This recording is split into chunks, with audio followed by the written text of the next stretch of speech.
Hello दोस्तों, आप लोगों का मेरी वीडियो पे स्वागत है।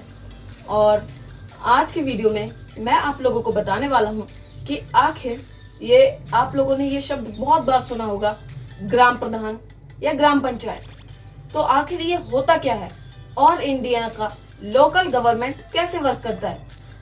अगर हम इस चीज को जानने के लिए बढ़ेंगे तो सबसे पहले हमें हमारे पास जो चीज आएगी वो ये कि आखिर हमें local level third tier of government की जरूरत क्यों है। दोस्तों, इंडिया में ये लोकल लेवल ऑफ गवर्नमेंट एक रीजन की वजह से बनाई गई और इसके पीछे एक ही नहीं और भी बहुत सारे रीजन हैं। और वो रीजंस कुछ इस प्रकार हैं कि अगर किसी छोटे से एरिया में कोई जो चीज है वो ठीक से काम नहीं कर रही है तो उसी एरिया के लोग उस चीज को ज्यादा अच्छे से कर पाएंगे। जैसे फॉर एग्जाम्पल, अगर आपके एरिया में रोड नहीं है तो उस प्रॉब्लम को आप लोग ज्यादा अच्छे से समझ सकते हैं और आप ही लोग उस प्रॉब्लम को ज्यादा अच्छे से सॉल्व कर पाएंगे। कहने का मतलब यह है कि लोकल लेवल पर जो लोग होते हैं वो अपनी प्रॉब्लम्स को ज्यादा अच्छे से समझ पाते हैं और सॉल्व कर पाते हैं। अब अगर लोकल लेवल ऑफ गवर्नमेंट होगा तो जो लोकल लेवल ऑफ गवर्नमेंट पे जो लोग रहेंगे उनसे जो लोग उस लेवल पर रहते हैं वो बात कर पाएंगे। जैसे कि आप लोग हैं, आप लोग आपके शहर या आपके गांव के जो हेड हैं पंचायत के या म्युनिसिपल कॉर्पोरेशन के, आप उनसे बात कर सकते हैं और वही लोग जो एक जगह पर रहते हैं उस जगह की प्रॉब्लम को ज्यादा अच्छे से समझ पाएंगे। इसी वजह से दोस्तों थर्ड टियर ऑफ गवर्नमेंट, जिसे हम लोकल गवर्नमेंट कहते हैं, उसका निर्माण किया गया। दोस्तों 1992 से पहले ये टियर उतना अच्छे से वर्क नहीं करता था। इसमें काफी सारी प्रॉब्लम्स थी और ये आपको हमारी क्लास 10th की NCERT बुक का सिविक्स का चैप्टर 2 फेडरलिज्म में डिसेंट्रलाइजेशन टॉपिक में मिल जाएगा। तो दोस्तों उस टाइम 1992 से पहले हमारे इस थर्ड टियर में बहुत प्रॉब्लम थी। अब दोस्तों आपको यहाँ पे एक वर्ड समझने की जरूरत है जो कि है decentralisation. When power is taken from central and state government and given to the local government, it is known as decentralization. तो जब भी पावर सेंट्रल और स्टेट गवर्नमेंट से लेकर कुछ पावर लोकल गवर्नमेंट को दी जाती है तो हम उसे डिसेंट्रलाइजेशन कहते हैं।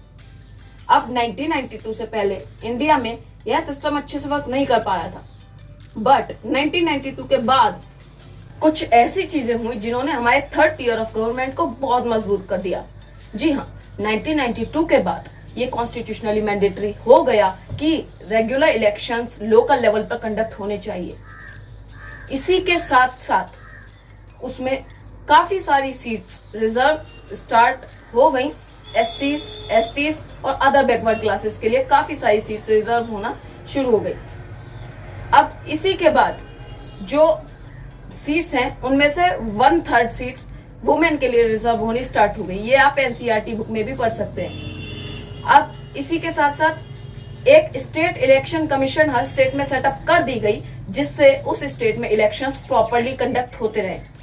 और कुछ 1-2 पॉइंट्स और हैं जो कि आप क्लास 10th की NCERT में पढ़ सकते हैं। और इस लोकल लेवल ऑफ गवर्नमेंट को गांव में पंचायती राज कहा जाता है। इसी के साथ साथ हर गांव में एक ग्राम पंचायत होती है और उस ग्राम पंचायत में काफी सारे पंच होते हैं और जो उनका हेड होता है उसे सरपंच कहते हैं। अब इसी के साथ साथ एक ग्राम सभा वर्ड आपने बहुत सुना होगा। ये एक बॉडी होती है सारे वोटर्स की एक विलेज में और इसका काम होता है चेक करते रहना कि ग्राम पंचायत सही से वर्क कर रही है या नहीं कर रही है। इसी के साथ साथ काफी सारी ग्राम पंचायत जुड़कर पंचायत समिति या ब्लॉक बनाती हैं। अब इसी के साथ साथ जब वो काफी सारी पंचायत समिति या ब्लॉक जुड़ते हैं तो वो एक जिला परिषद जो कि डिस्ट्रिक्ट लेवल पर होता है उसे बनाते हैं। अब डिस्ट्रिक्ट लेवल की इस जिला परिषद का जो हेड होता है वो उसका पॉलिटिकल हेड होता है, यानी जो जिला परिषद का हेड होगा वो उस जिला परिषद का पॉलिटिकल हेड माना जाएगा। अब इसी के साथ साथ अगर हम बात करें शहरों की तो उसमें म्युनिसिपैलिटीज और म्युनिसिपल कॉर्पोरेशंस होती हैं और म्युनिसिपैलिटी का जो हेड है उसे म्युनिसिपल चेयरपर्सन कहा जाता है। इसी के साथ साथ जो म्युनिसिपल कॉर्पोरेशन का हेड है उसे मेयर कहा जाता है।